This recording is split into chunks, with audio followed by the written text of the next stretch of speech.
Hey everyone, so my name is Karthik I'm in Cosmos 2014 UC Davis cluster number 3, the place to be, and I am doing a presentation on Sir William Rowan Hamilton, British mathematician.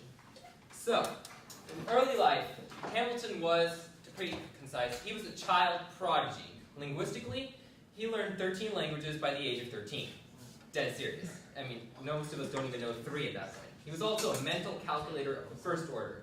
And when he was like 15, he self-studied Laplace's book on celestial mechanics, Mécanique Céleste. It was actually a very, very complicated textbook, and Hamilton, being Hamilton, and a genius, he found an error. On the strength of his mathematical mind, he went to Trinity College, one of the best colleges in the UK, huge reputation, at the age of 18. And in fact, one person at Trinity College says that he was, quote, the finest mathematician of his age. He placed first multiple times among a host of very intelligent classmates and obtained the rare distinction of being awarded the rank of optime in classics and mathematics, which is an incredibly hard feat. At the age of 22, he was appointed to a professorship despite lack of age and inexperience. He was actually moved to an observatory. Is the pointer working? Guess not.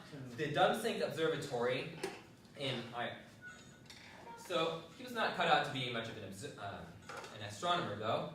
He was more of a mathematician. He worked on complex numbers and came up with a new way of representing them as pairs of real numbers, the way we all represent them today, as a matter of fact.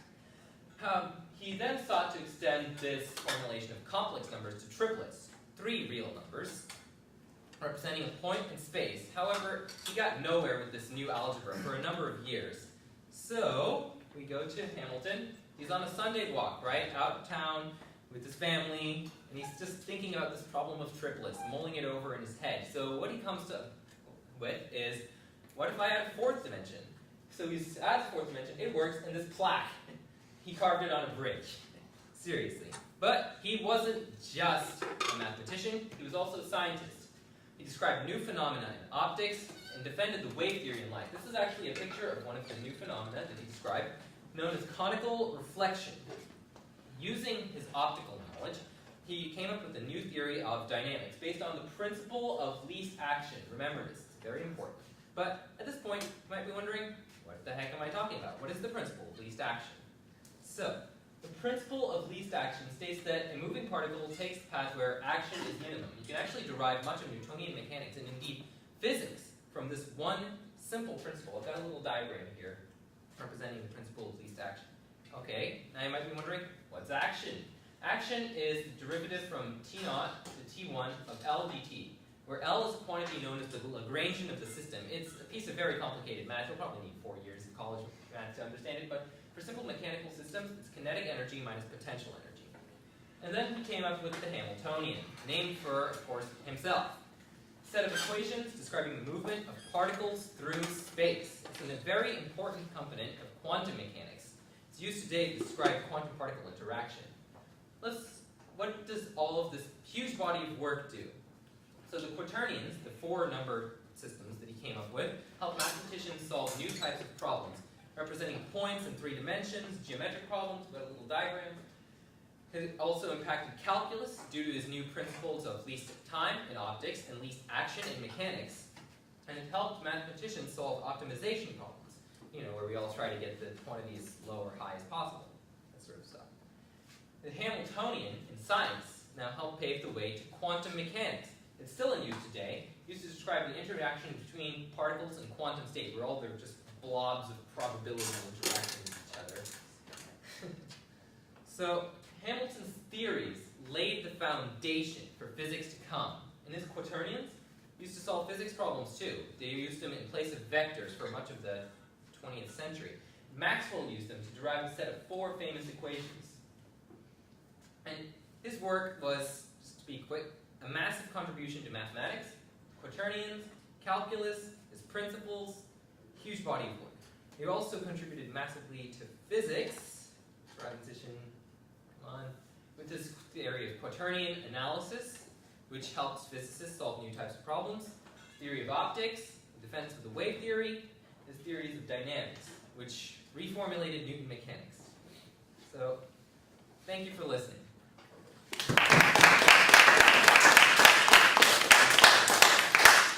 Oh, wait, there's more. Next up, I have my scientist.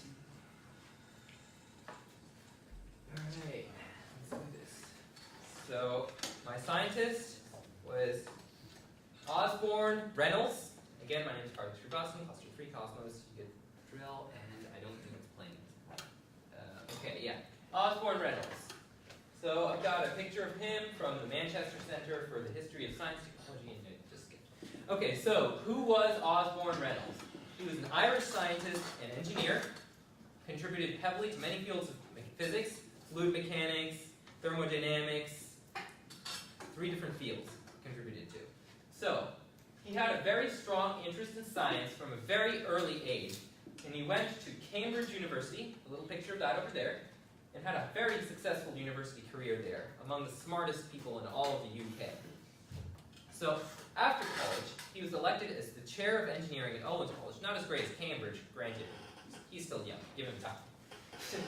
So, around this time was when he started to do research. He started researching engineering and fluid mechanics. And at first, he started applying his intelligence to real problems, like making better trains and ships, naval engineering.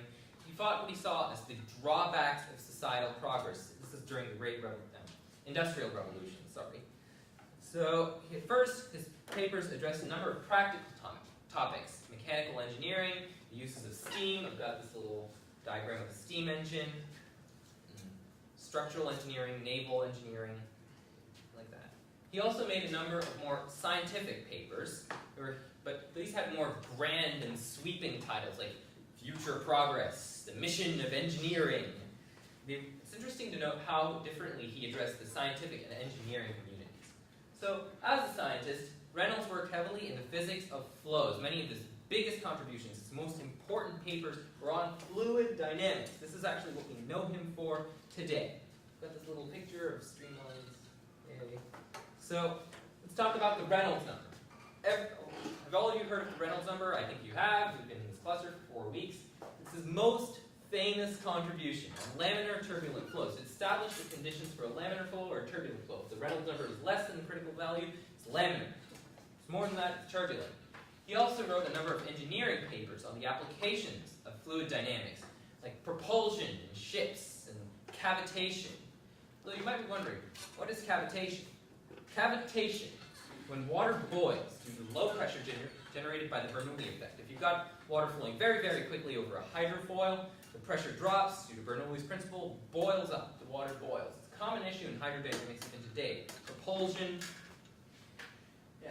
He also wrote a number of papers on thermodynamics, defending the kinetic theory of gases, and he also wrote papers on mechanical, naval engineering as well, structures, etc.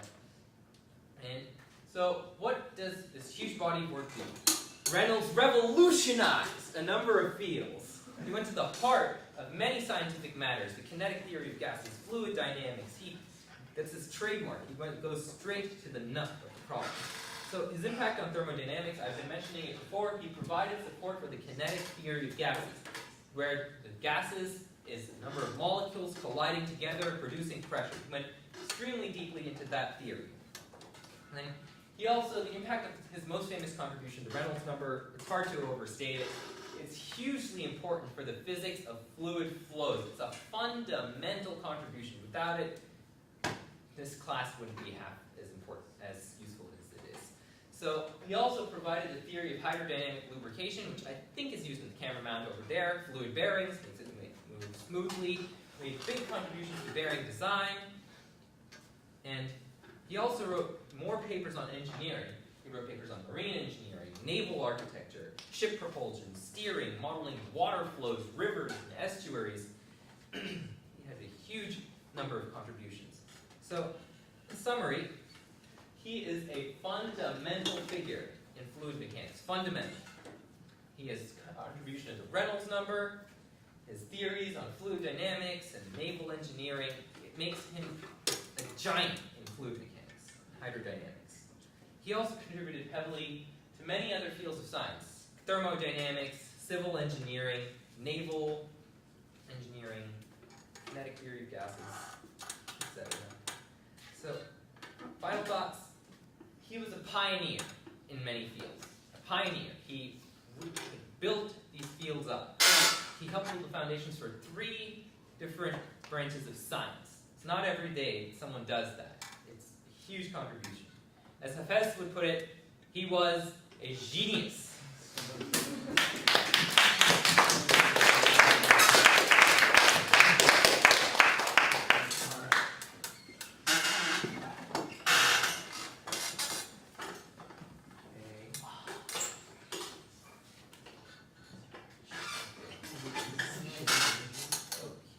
So, I am now doing a presentation on feedback control.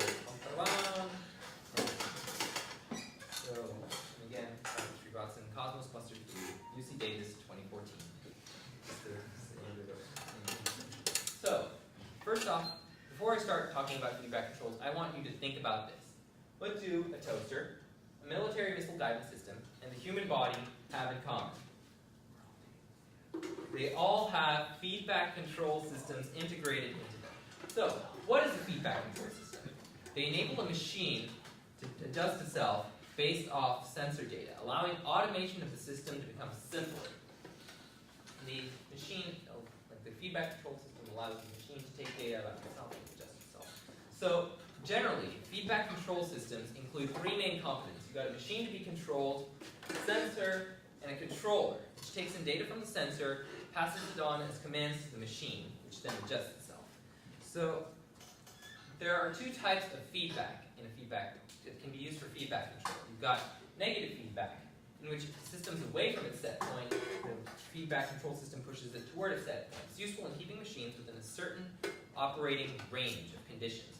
Then you have positive feedback, in which if systems above its set point or away from it, the feedback control system pushes it even farther away. I mean, it can lead to instability in the system. However, it's very useful if the system needs to react very quickly. It needs to be agile, maneuverable. Excuse me. So, let's discuss an example of a feedback control.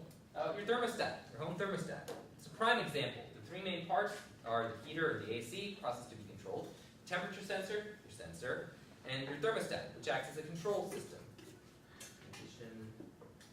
Okay, so the thermostat is a negative feedback system. So if the temperature sensor detects if the temperature is too high, it instructs the heater to ramp down or the AC to ramp up, pushing it toward the set point, and vice versa. How does it work? So the temperature sensor takes a reading, sends the data to the controller. The controller takes that reading, compares it with the set point you've programmed into it, whatever the desired temperature is, and then decides what to do based off the reading, then sends this data on to the machine, which then acts on the commands given by the controller. So, what are some... What the heck is this thing taking so long to transition? Okay, so what are some of the advantages of feedback control? It takes process disturbances into account by design. It can track system performance and efficiency using the sensor. The sensor can take the data in, it can save it. It's also very, very simple. There are very few components needed. All you need is a sensor and a controller. You can control almost anything. It's highly versatile, very versatile control system. However, there are no advantages without a few disadvantages. Sensor malfunctions. Suppose like your temperature sensor breaks, you can destabilize the system. You can just run the heater or something without stopping. It's not quite exact. It's close, but never just smack dab on the set point. There's also a slight time delay between the machine getting the data and the sensor taking a reading. And this time delay, if there's a major process error creeping in, it can lead to an error in the system, and that's very bad. So, after hearing about all these disadvantages, you might be wondering, why use them at all? But they're so simple, so powerful, that they're used extremely widely. They're used mainly in negative feedback mode to control a process, keep it within a certain set of operating conditions. One application, plane autopilot. You've been in the cockpit of an airplane. That's where one of the feedback controls is. You input a heading, you input a desired destination, desired speed, it controls plane for you using negative feedback. If it's drifting a little to the left, turn right. Drifting a little to the right, turn left. Your human body contains a feedback control system. I mean, if the brain takes a temperature set point, compares it with the reading, temperature reading that you're getting from all the skin, etc., and tells your body to ramp up or ramp down your temperature. So it's a very effective way to ensure your machines perform as they should within a certain range of operating conditions. It's not perfect, yes, but it's close enough for most processes. And it's very simple, very powerful, found in virtually everything. Cooling systems, missile guidance, cruise control in the car, everywhere. They're everywhere. So, thank you for listening.